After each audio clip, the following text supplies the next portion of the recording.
This is the Lights On Show. My name is Jacob Morset. I'm an honor student at Boise State University, and this is my podcast centered around turning the lights on. I go and talk to day-to-day professionals to learn how they've mastered their craft. We go in depth on the inner workings of their perspective, their process, and their strategies, all in the hopes of inspiring others. Hey guys, welcome back to another episode of the Lights On Show. As you guys heard in the intro, it is still kind of new, so if those of you who have not heard my last episode, this is the new official intro for the show. I really like it. It took me quite a bit of time to make, but that's okay. So this week's episode, I talk with Ryan Moeck. He is a father of 8. Yes, 8. He is a member of the Church of Jesus Christ of Latter-day Saints, and more importantly for this conversation, he is a creative. He's a UX designer, so he creates illustrations and he designs the user experiences of products, and he also does a lot of concept art and world design. He goes in depth on that a lot, but this is kind of an overview. As for our relationship, he is a friend of mine, and he's super awesome. He's inspired me for a lot of things. I really appreciate the ideas and the help that he's given me, so that's why I'm super excited for this episode. Hopefully you guys can get a lot of value from it. If you do, follow me on Twitter at lights_show. I usually, that's where I give all my podcast updates, any news that's going to be out, or anything in the future, any communication really with you guys from me is on my Twitter platform. That's the only platform I have. And if you guys also enjoy, please leave a rating on whatever listening platform you're on, which I pretty much think is only Apple Podcasts. I don't think you can do it on Spotify. Anyways, yeah, let's get right into the episode. Alrighty, how you doing today? Good. You feeling excited? I'm excited. I'm stoked. This has been a long time in the making. I know. Okay, so this is the intro where, I mean, you've obviously listened to many podcast episodes, so just kind of introduce yourself, explain your craft, explain who you are, and just let the audience understand your perspective. Yeah. My name is Ryan Moeck, and I am a designer. And everyone always asks what kind of a designer. Everyone asks what that means. And that is it's a broad term. Designer is you make things. you design what things should look like, feel like, be like, what story they should tell. And so I kind of design a broad spectrum of things. And I've had a kind of a weird winding career. Started out in graphic design, just working in just flat 2D images. And moved on to package design from there. Started to think in 3D space, and that inspired me to go into industrial design. And so I have a master's degree in industrial design from the University of Washington. All right. And I have worked at top-tier design firms for the last 5 years. That's crazy. And I am now a UX lead at Ubiquity Networks. And Ubiquity is basically a networking technology company. We create products to connect the world, inside, outside, doesn't matter. We're kind of all over the place. And so it's been kind of an interesting path getting here. I could talk about it for 2 seconds, or I could talk about it for years. There's a lot to discuss with this. But you got a pretty long story, just from you getting out of high school all the way to now. That I have heard that story. It's definitely very long, and I think for all intents and purposes, probably not a good episode to be doing it on. But yep. I think that on top of these other idea that I have for you before I leave, I think we should also cover that too. Okay. I'll make you up a couple other outlines. I'll make it short, but yeah. All right, yeah. All right, cool. So let's kind of just get right into it. I gotta look at my notes. I did not go over these. So you went on a mission, obviously. I remember talking to you about that. Where'd you go? Korea. You went to Korea. Obviously South Korea. I did, yes. So I like to ask members of the church if they did go on missions, just kind of sum up their experience, kind of general things that they may have learned. I remember talking to you when, this is like the beginning of the school year, I think. You talked about how it completely changed you and it helped you to become the man you are today. So I'd love for you to address that. real quick here. Yeah, it's interesting you asked me about this on the Lights On show because really before my mission I was a total bum. Yeah. And it was what turned the lights on for me in a sense. It was I was a super average student before that, and I didn't really, I tried to get into BYU. Did they reject you? Yeah, I got rejected. I had my grades weren't super bad, but I wasn't. BYU I was super a pretty good lazy. school. Yeah, it's a good school. I didn't have what it took at that time, and I don't blame them. I was really mad at the time, but I don't blame them for rejecting me. My mission is what really kind of turned things around for me. I learned what it meant to work hard when someone wasn't telling me to work hard. My dad and I worked a lot together on cars, on buildings, he was really into construction, really into fixing up cars and that kind of stuff. And I learned I had a good work ethic, but I wasn't really intrinsically motivated. Mm-hmm. I instead reacted to rewards, like if we get this done, then we can watch the game at 2:00 or whatever, or you can go get pizza, or you get money. Yeah, like the mission is where that changed, where I learned that there was no one checking on me, there was no reward at the end of the day. What I did determined how I was going to feel at the end of the day, and that changed everything. I learned that how I feel when I lay my head down at night means more than whatever reward I got during that day that's physical. Any type of food, any type of show, anything that I got. Nothing mattered as much as how I felt when I laid my head down on that pillow. How did I serve this day? How did I act this day? And that was something that I've carried with me to this day. It's still, when I go to bed at night, I think, how did I work today? Was I honest with every hour that I put in for my employer? Yeah. Did I earn an honest living today? Did I do my best work today? These are the kind of things that kind of stem from my mission. And so, yeah, that's it in a nutshell. I could go on and on, but there's a ton that it changed in my life, particularly that. So it was like a huge, almost like game changer on your work ethic. Because obviously, like you said, you had a good work ethic, but the way that the Lord worked for you in this sense, it allowed you, I would say almost humbled your work. It allowed you to humble your ability, and I don't know, that's a really interesting unique experience, and I think that's something that I've recognized, especially in this past year, but not with specifically going straight on the mission, but even service work we do for the church. The feeling that you get by serving others. And this, but tons of people I've talked to, even people that aren't members of the church, just talk about how rewarding and uplifting it is to do service. Yeah. It really, when you're working for yourself, it feels empty a little bit. A little bit. Obviously, you need to do it. You need to feed your family. You need to feed yourself. You need to clothe yourself, put food over your head, or roof over your head, and all that stuff. Right. But most of the excess kind of can feel empty. Yeah. Right now I'm designing a video game for myself, and it's a lot of work. It Absolutely. Doesn't really benefit anyone other than me. It's just a kind of a fun thing. And when I put time into it, it's fulfilling because I'm being creative. It's a creative outlet, and there's nothing wrong with that. But when you're serving someone else, it's not even compare the feeling that you Absolutely have inside. Not. So yeah. So I don't mean to say that anything that you do for yourself is wrong. I'm not trying to say that, but there is definitely a difference you can feel. Yeah, absolutely. That is awesome. So you talked about how you're a UX designer, but you're also a concept artist, and you have that all of your website, which we can talk about a little later. But I know I have your concept art as my wallpaper on my phone. I don't have it on my iPad because I have my own photography on my iPad, but I absolutely love your concept art, and I think some of my questions go into that. But yeah, I just kind of wanted to provide further context a little bit. So explain. Oh yeah. So this is perfect. So explain your way up the corporate ladder, and how did you get to being the top tier designer that you are? So this is actually kind of addressing that that story. Yeah. So yeah. It's been a long journey actually. It's been one of those things where I had to shift career paths a couple of different times. Didn't you go, you first wanted to study computer science, right? I did, yeah. That was my major for over a year at BYU, and I was such a fish out of water with that. It was awful. And I had a project where we had to code a 3-car garage, and you have to check to see if the car is in there. If not, move the car in. If there is a car there, bring it out first before you can bring the new car in. And I took 1,500 lines of code to write that program. And I showed it to the TA in the computer lab to sign it off.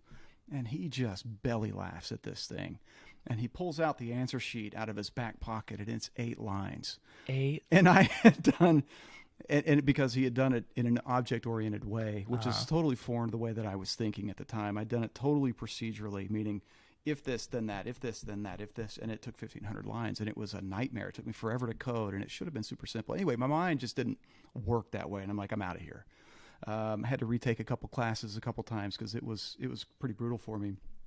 And I'm an artist at heart. My dad was always worried about me being a starving artist, so he kind of encouraged me away from that. So that's why I was looking at things like computer science. But the art is really where I wanted to go. And so when I got into web design right after my mission. I got into web design. This is 1999, so this is a while ago. Yeah, back in the that's when they first started doing that. Yeah, stuff. yeah, it was brand new, and I didn't know what I was doing. I kind of learned on the job at a company in Provo, Utah, and I learned on the job. I really was just found my niche. I'm like, this is what I love to do. I love this so much more than coding, and so I went and just kind of went all in on that.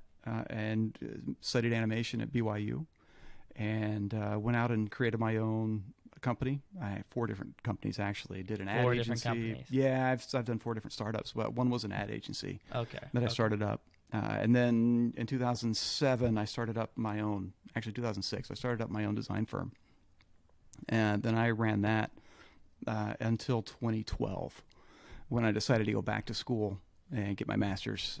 And so it's been a little bit of a path. When I was at school, I went on an internship to IDEO, which is a design firm down in Silicon Valley. I was in Palo Alto for 14 weeks down there. And just really loved it. I didn't want to stay down there just because the cost of living was so high. I loved IDEO. Insane. It is. Oof. I had a job offer, and I had to turn it down because I couldn't afford to live down there. And you had, what? I think you had 6 kids that time. I had 6 kids at the time, yeah.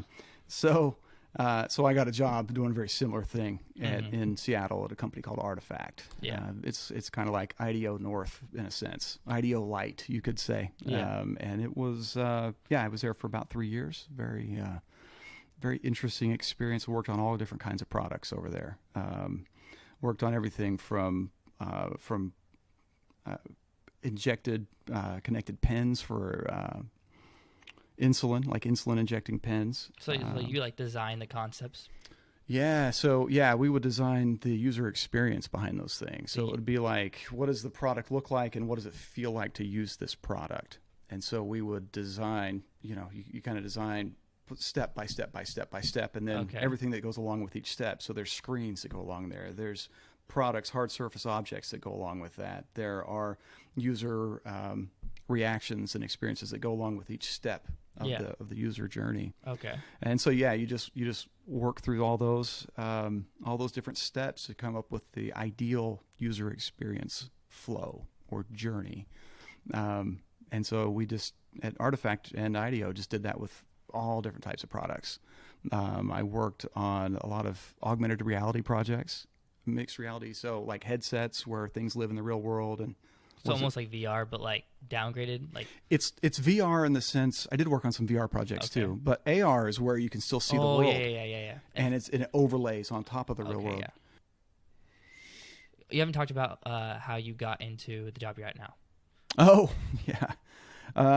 yeah. So the job I'm at now was like I said, it's at Ubiquity Networks, and it is they found me. And that's typically how it works in this business. Especially so high up, I guess. Yeah, I mean, your work's out there, your LinkedIn profile's out there, and people are constantly looking at who's out there, especially in the field of UX. UX is a hot field, and so they're, not just me, but every Artifact employee gets hit up daily by recruiters for jobs all over the place. So this wasn't anything new. I just. I didn't know a whole lot about the company. I'm a bit of a tech. I'm a little bit backwards when it comes to tech, honestly. It's just kind of weird considering the field I'm in. But I didn't know the first thing about networking. And so, I from that standpoint, I wasn't super interested just because of the subject matter. I was like, oh man, I don't know anything about networking. So, Like, what is this? yeah, and I didn't realize what it was. And so now that I've anyway, so I went through a couple of interviews, and I actually interviewed with the CEO directly, and I didn't know who he was at the time. I do now, but he's a great guy, Robert Pera, and he started the company in 2005. Just on he just had a whim. He was at Apple and had an idea for what they were working on, and they weren't interested in his idea, so he left and started his own thing, and now it's a multi-billion-dollar company. And it's pretty successful, and it's been pretty crazy working directly with him. So I don't know. It's how did I get here? It was just kind of an accident, honestly. I was already at a firm, and the recruiter kind of poached me away. So Yeah. I think maybe the better way to look at it is like what allowed you to become that. I like to use the word successful, but a lot of people have this wrong connotation of successful. What I mean by successful, especially in this context, is like what allowed you to, or what helped you to get as good as you were, or what helped you to make your name that big in order to, like, you know what I mean? I do. Yeah, I don't talk about this a whole lot. It's been one of the great balancing acts of my life that I've failed at over and over again, because it's been so much work developing the skill set to do this that I haven't been as balanced in my life as I should have been with my family. I've got 8 kids, and it's been a lot of work. For years, I got up at 4 a.m. and just drew for hours and hours and hours. Went to work, came back, drew for hours and hours and hours, and went to bed. And I would get by on 3 to 4 hours of sleep a night. And that was for years.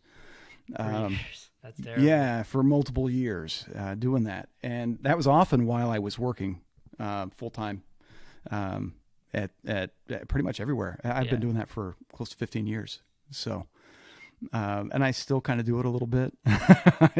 I still draw till late in the night a lot of times. And it's just been, I've just kind of created some habits of wherever I'm at, I'm kind of either drawing or designing or writing. Kind of those 3 things. I rarely sit still. I don't ever just sit down and just do nothing. That's just totally foreign to me. It's just a lot of, I guess, hard work and dedication and I guess grit and grind. You gotta love it though. Right? Yeah, and you, like you said, you loved art ever since you were a kid. You know, your dad had to kind of steer you away, but you still hung strong and true to it. Yeah. And it was just kind of like one of those things where your passion kind of led your, I hate to use the word addiction, but kind of like an addiction almost, to where you just loved it. Mm-hmm. It just was happening. Like if you were going to do something, you were drawing, you were designing something.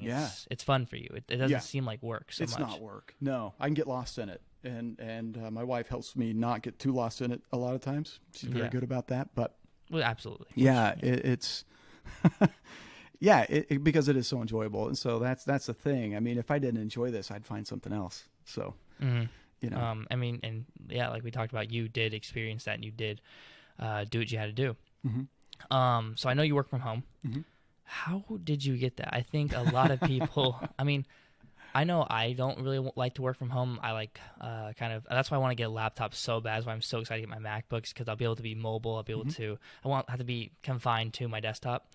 But I know for a lot of other people, they want to get that trust from their employer, that freedom from their employer. So how did you manage it? Or is that something that you talked about since you were already so high up? Or was there a process you had to go through in order to get that?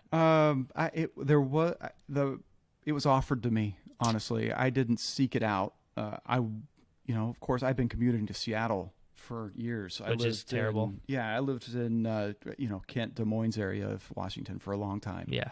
And so the commute with traffic was an hour to hour and a half sometimes. That's absolutely terrible. Yeah. And I was taking a bus every day, and that was each way. Yeah. So, I'm no stranger to commuting. I'm no stranger to being in the office. And I got this new job and have an office up in Seattle with this new job. But I was talking with the owner, and he just offered. He says, I know you've got a long commute.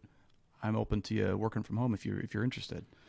And I said, I very much am. So, that was really how it came about. I didn't go out seeking it. It just kind of came to me. Yeah. So, But I would almost say that like your work was able to show for itself. Like you had already built this portfolio that says that you can do this work.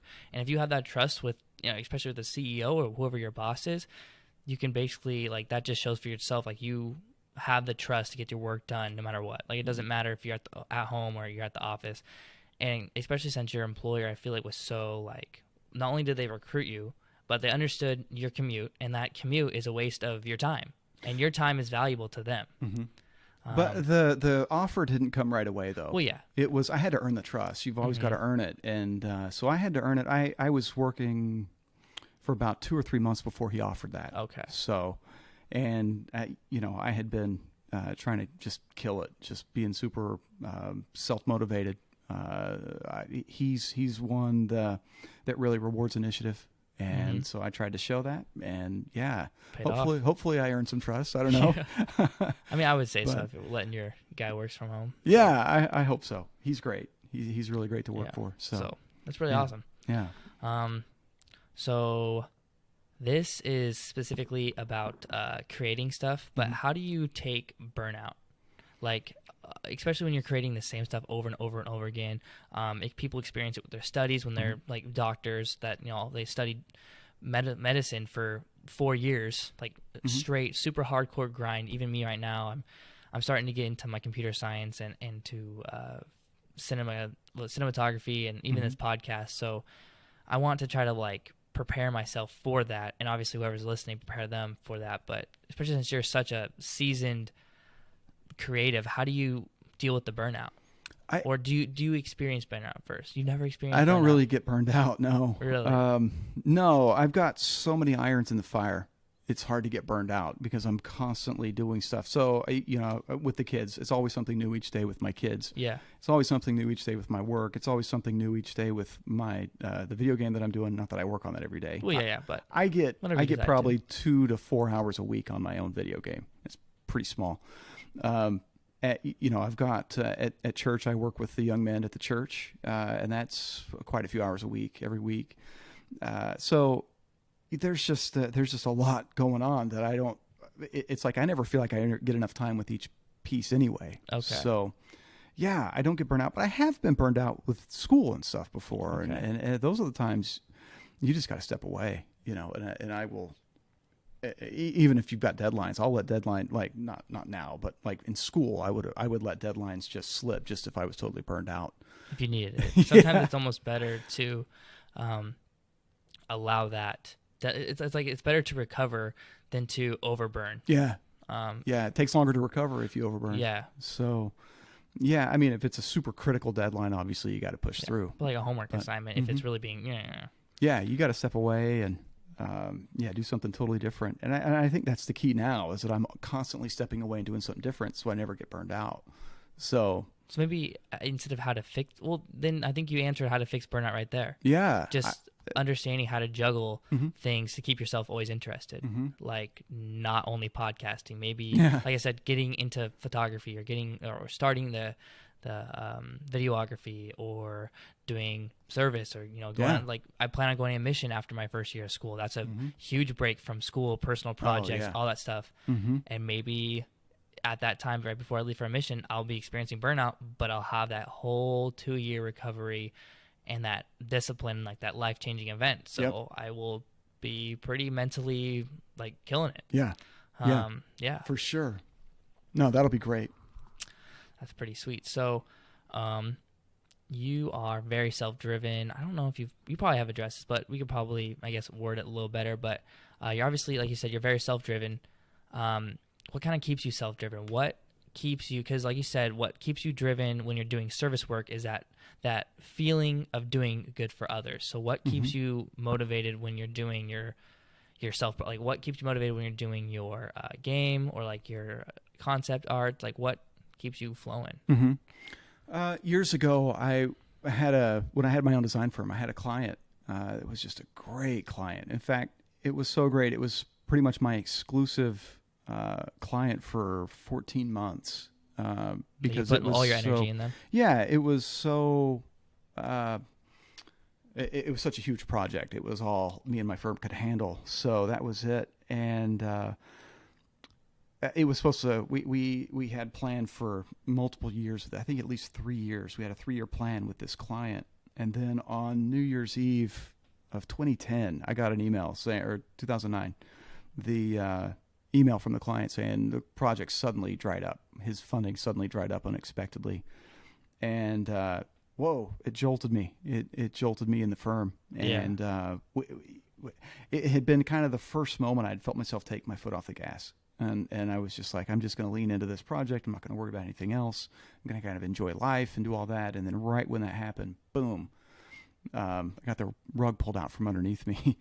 And pretty much that's driven me even to this day. That still drives me, of just being caught unaware. So I'm just constantly thinking about contingencies in case something happens.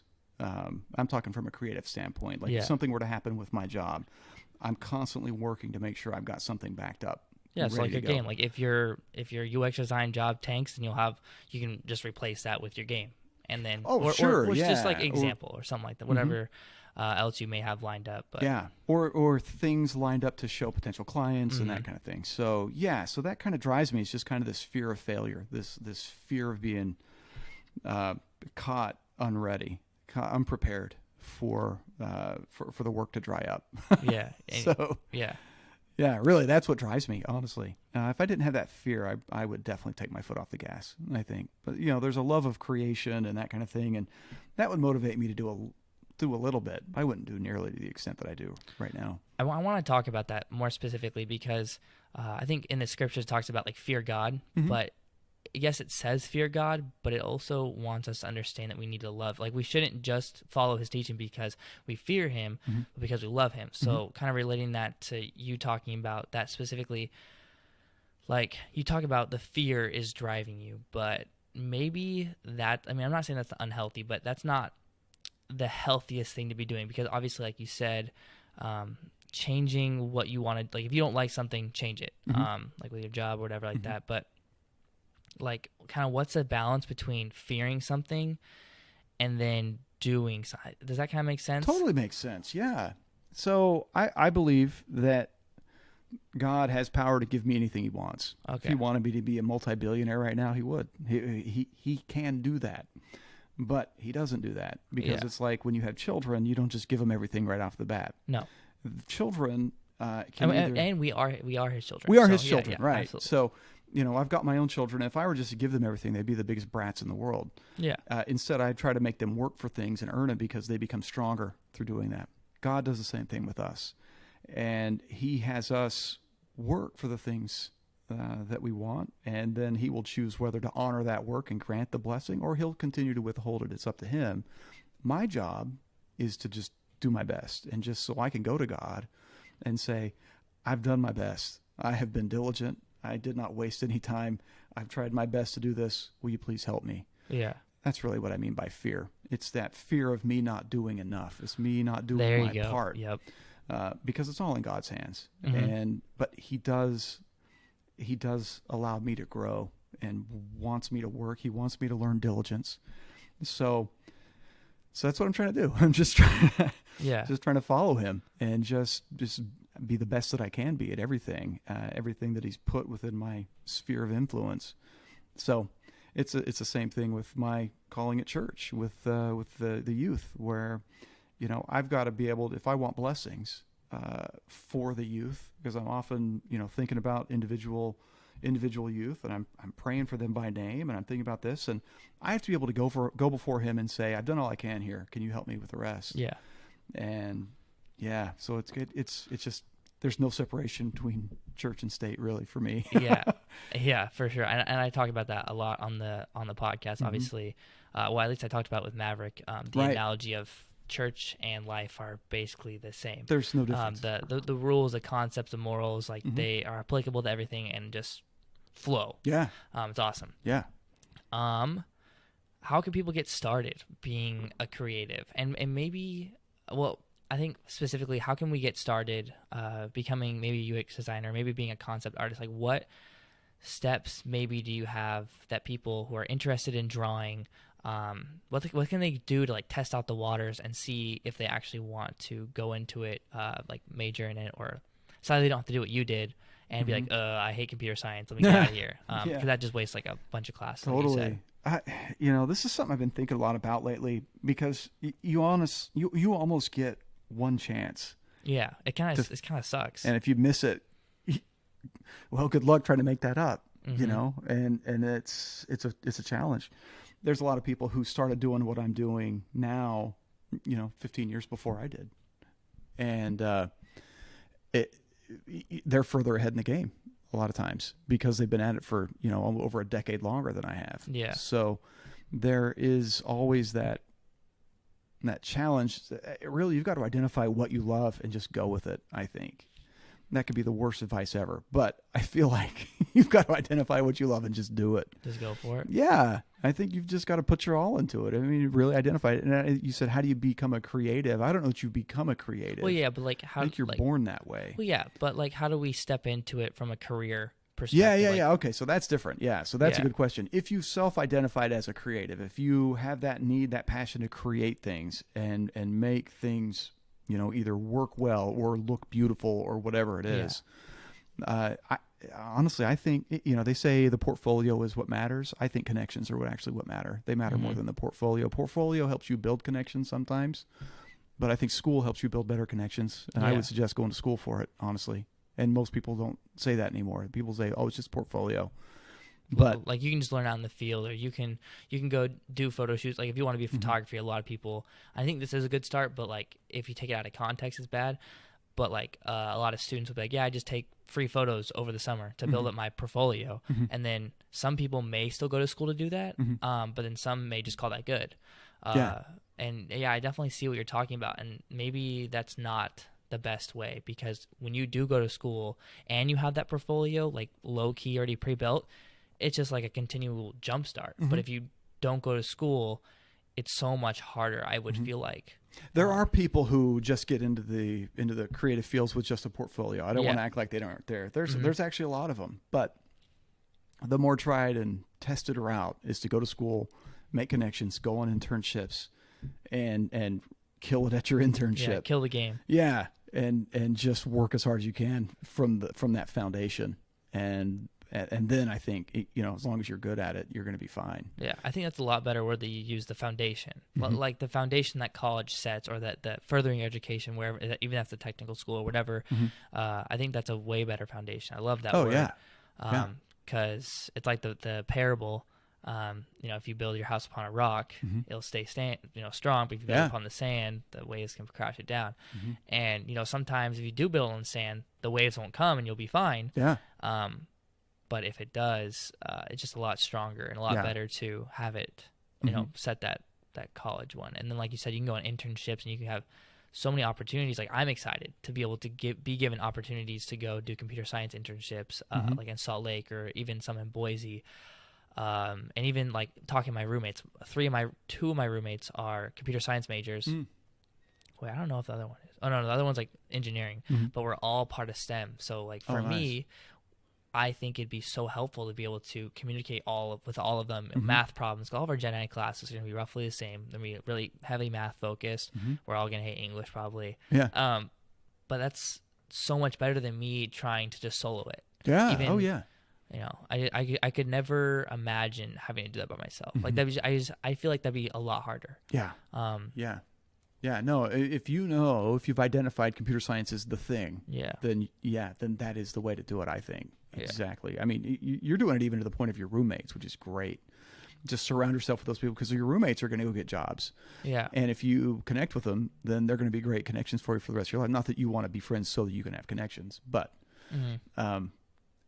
your friends are the ones that will help you out the most in life. So, and you can, vice versa, you can be the one to help them and that sort of thing. So I think that's a great foundation for it. All right. So this is the kind of final segment, but I feel like this one's probably going to be pretty extensive. So it's fine. It's quick questions, not quick answers necessarily. I just call them quick questions because it's something I ask everyone. But what/who inspires you the most and why?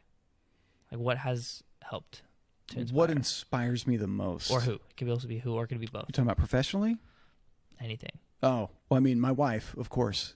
Mm-hmm. You know, she's everything for me. Like she's the reason I work. She's who I look forward to seeing after work. She's everything.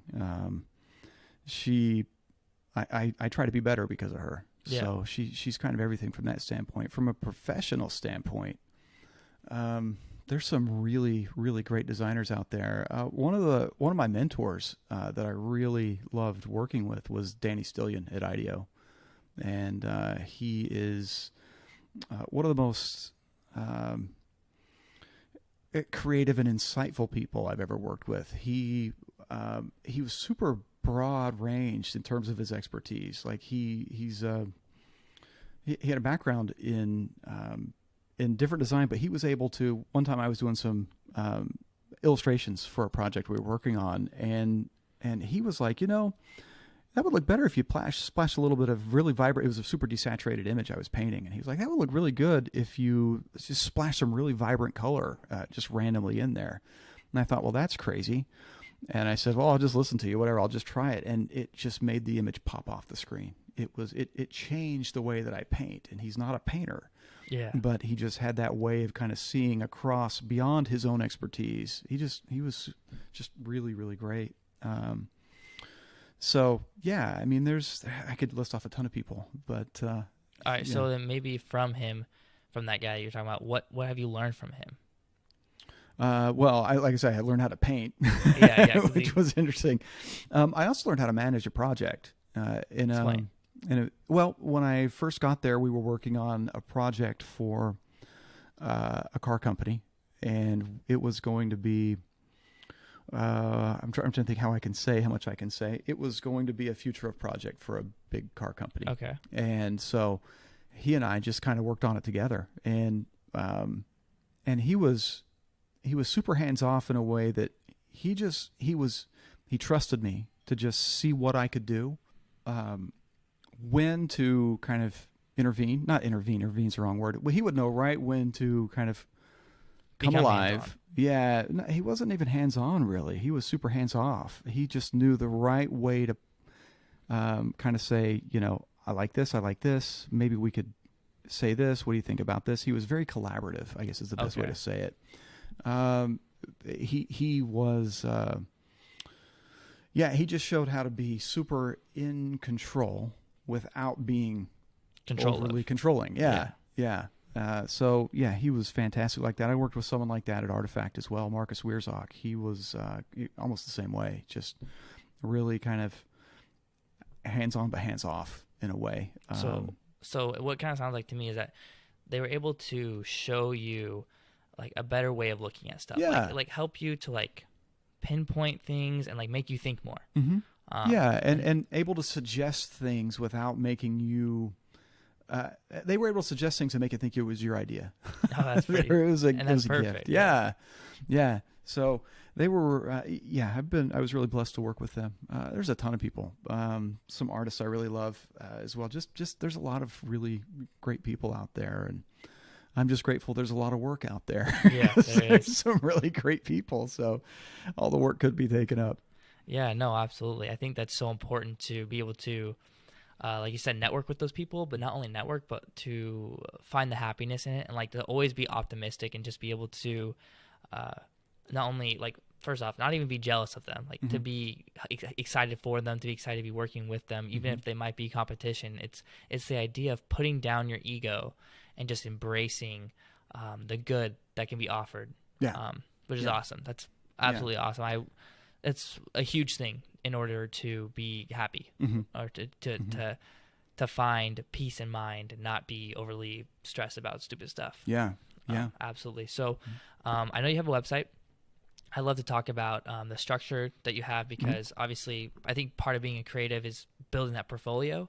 And you obviously have a portfolio, and your website's very extensive. That's where I got my my images from. I bootgained, but it's okay. So anyways, talk about that process in there. Like, how do you structure that? I know you have a UX portion, you have a portion specifically just for your concept art. I have not read through all your UX stuff. No, it's totally fine. Literally It's a lot of million pages long. Yeah, it's long. So what's your kind of thought process on building the portfolio then? Yeah, it's a great question. It stemmed out. Like I said, I've got a weird background, and I do three things, and I don't really do anything outside of those three things. I just do visualization, storytelling, UX design. That's it. But those three things are actually kind of broad in a sense because it involves a lot of drawing, painting, hard surface design. It also involves service design. It involves web design. It involves screens. It involves... Wait, so did you make your website? Yeah. Oh, that's sick. So, well, I mean, Squarespace. Oh, I designed it. I customized it. Okay. I created all the entry for it. You actually did like an HTML? No. I have before. In fact, everyone up until this one has pretty much been that. No, that's not true. I had WordPress before this. But anyway, yes, I know how to code, but I hate it. And so I don't ever do it. But I just said, because that background is so weird, I found myself often, people would see my concept art portfolio and I would be at a design studio and they would think, so you're an illustrator? You just draw? Well, no, I don't I actually do this a little bit. I actually do this other stuff. And so it was really a response to the constant questions of what do you do? And this is my first attempt. This new website is just the first attempt to kind of show what I do. Yeah. It's just how these three things go together in one designer. So do you actually explain that then in some of your like paragraphs? Yeah. And the very first one, the scrolling page, the very first overview, I just give a brief overview of what it is. These are things that really go into, they kind of go together in what I call world building. World building is anything that we all live in a world and it looks like something, it feels like something. It tells a story. There's a story behind it that makes it interesting. The world behind it, yeah. Yeah, and that goes for any product. This iPad you've got here, this microphone, they all have a look. They look like something. There is a story behind it, or there can be. There's a story with how you use it, and there's also an interaction with it. Yeah. And if you leave any of those three things out, it's incomplete. Yeah, obviously I'm not talking about the building of it, the manufacturing of it, the coding, all that stuff. That other people do that.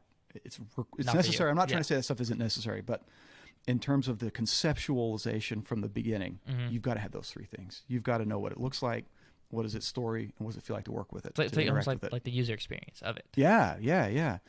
And so I love to draw and design what something should look like. I love to come up with a story and design from the story and have the design drive the story. So it's kind of it's this interchange, this exchange of idea and visual and interaction. Interaction can drive all that, and they can also drive the interaction. So these three kind of work together symbiotically in a way that kind of helps develop a really nice world, be it a product or a service or a video game or a movie.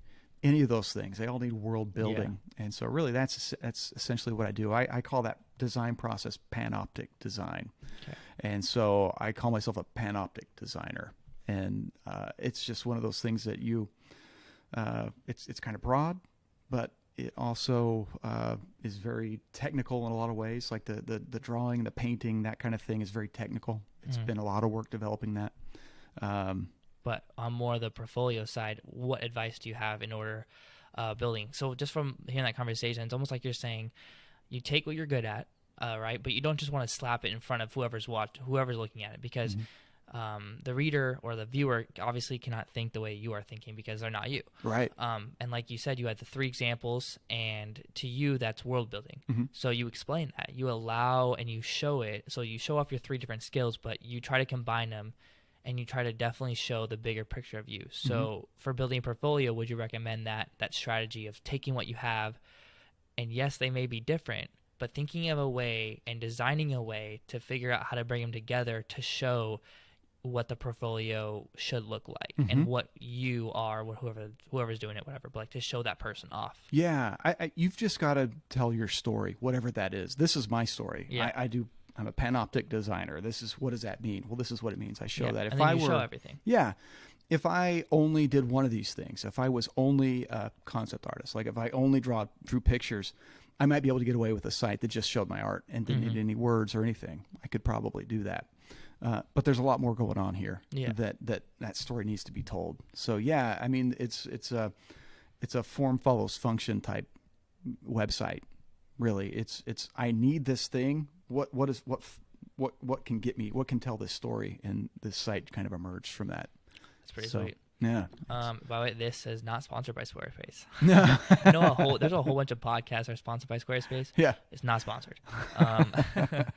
Anyways, what's one short-term thing that you would invite the people listening to do right before they go to bed? Like a short-term, low-commitment thing. I write in a journal every day. So you journal every day. Mm-hmm. Kind of explain why or how that maybe has helped you. Well, I want to catalog what happened in that day, and I also want to see how the hand of God was in my life that day. So Absolutely. I will kneel down and pray and ask what did you do for me today that I didn't see? And I'll sit down with I actually type it out on my phone. And things will just start coming into my mind, and I'll type them out. And I've been doing it I've been keeping a journal since 2003, maybe. That is crazy. Yeah, I haven't done it as much lately because I have been more busy than ever. Well, yeah, But so I think I only wrote once last week. I used to do it every night. But I notice a difference on the days that I do that and the days that I don't for the next day. So yeah, be reflective on what you do. It's been a great thing to go back and read all that. Well, it's been fantastic. I think it also helps to show like how you're building, like how you're growing. Even at a you're a full grown man, you have a full family, everything like that. But it still shows that you're still developing. Yeah. Oh, absolutely. I like to put it in the context of you're still becoming Christ-like, or that you're growing to become more Christ-like. Got a long way to go. Yeah. But I think that's almost like a motivating tactic in a sense, because like some people may get discouraged. I think specifically just with like the whole becoming more Christ-like, some people may get discouraged. Some people may feel bad about what they've been doing. Like maybe they need the atonement in that particular moment of their life, but if they look back to maybe where they were way before, they could still see progression. Oh yeah. So I don't know, just kind of a little thing, but absolutely, totally agree. Yeah. So now, how about a long-term thing, like a challenge, maybe a book that you've read, something that isn't just a quick little journal thought or prayer away? I would identify a skill set you want. I wanted to be able to draw anything without reference. And so I set out to just do that. And that meant drawing for hours every day. Identify what it is you want to do. If it's hula hooping, make sure it's something you can make money from, because really the idea is to be able to provide a living, right? Yeah. Identify what that thing is, and then don't let a day go by where you don't work on it. Okay. I've filled up sketchbooks. I've filled up digital I mean, it's been... Do you still have those? Yeah. That's awesome. I do. It's been... I've thrown away a lot of old stuff, actually. You probably have tons of them. Oh, yeah. I throw away. Especially all my old digital stuff. I'll just delete it. Delete. But I actually came across an old hard drive the other day. It was pretty shocking how far I've come. Yeah, I absolutely love your stuff. So, it's still super work in progress. But I'm saying how bad I was before. How bad you were before. It was awful. But probably better than me. I cannot draw. No, it was terrible. It was terrible. Man, that's awesome. So just kind of find who you are, like thinking about who you are, what you want to do. And I think this is so applicable to kids my age. A lot of people don't know what they want to do. So maybe how do you see people that aren't as proactive as me, or maybe aren't members of the church, so they won't want to go to mission? How can they find what they want to do? Like, what are some strategies or maybe like thought processes or things that you would recommend then to find who they are? Yeah. You've got to be realistic in a sense. Like if you love basketball, but you're 5'2" and you can't jump and you're not very good at basketball and you're 18 years old, probably not a great chance you're going to make the NBA, right? No. So you've got to, I'm not talking about you, obviously, because you don't fit those descriptions, but I'm just saying right. But I'm just saying you've got to be realistic in the things you want to do and what you want to accomplish, but not realistic in the sense that it holds you back from the things you really want to accomplish. And I know it sounds contradictory. No, I think in the right context and understanding what this show is about. The show isn't about roasting people. The show is about trying to actually find something. I think in that context, this completely makes sense. So anyways. Yeah, you've got to be true to yourself. My dad wanted me to be a lawyer. And, man, I tried. That was just not my thing. Nope. That was not my thing. Doodling on all your casework. I could not focus on that kind of stuff. So, yeah, you've just got to find what it is. And if it's a skill, then even better. Like if it's like a trade type skill. Yeah. I would consider drawing a trade. Drawing is definitely a trade. You can trade it. Like literally, you can be like, hey, I'll trade you this for $10. Exactly. It's an actual trade. I don't think you can ever go wrong with that, honestly. I don't care what it is. If it's a trade, I think you could, it's respectable to do that thing, I think. So, I don't know. Because like you do like electrical trade, you have even like fencing, like those are all trades, or programming's a trade, all those types of things. Even salesmen, being in sales is a trade. Like you're trading words, and you're able to be charismatic and all that type of stuff. And so sales is a good example. So what would be the hard skills needed for sales? You work on that. Yeah. Identify what those skills are for whatever the trade is. Yeah. If it's sales, then figure out, bullet point out what skills needed for understand like customer mindsets. Understand like there's a lot of stuff to still learn. That are huge and that can actually make you progress. Like the person I was, like the salesman I was freshman year versus after 3 years of DECA, 2 business classes is completely different. And I'm not even trying to go super try hard in sales, but just taking those classes in general have improved. So you do that. So you enroll in DECA. You enroll in those things are going to help you develop that skill set. You also read books on that thing. You watch podcasts or whatever on this thing, and you just try to amass all the knowledge you can. I think that's the key, just amassing the knowledge for whatever trade you want to do, whatever skill.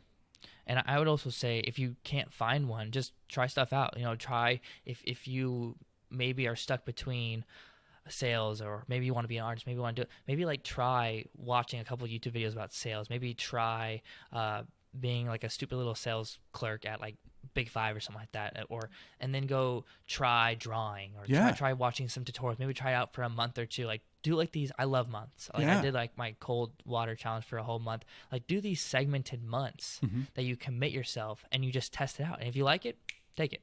Like that. Absolutely. All right, that is pretty sweet. I think that was a good. All right. Do you have anything you'd like to add before we conclude this? No, I'm honored to be here. Thank you so much for having me. I appreciate you having you here too. It's really awesome. And like I said, I do want to get some other episodes with you that, like I said, I'll write up outlines, and then we can talk about it, and definitely try to get more out of you. It sounds bad before I leave for Boise, but I think there's still a lot more knowledge left to be able to extract. I'm about tapped out, but we'll see. I got nothing left. Empty well. Anyways, let's go for the high five. All right. And that's it. Awesome.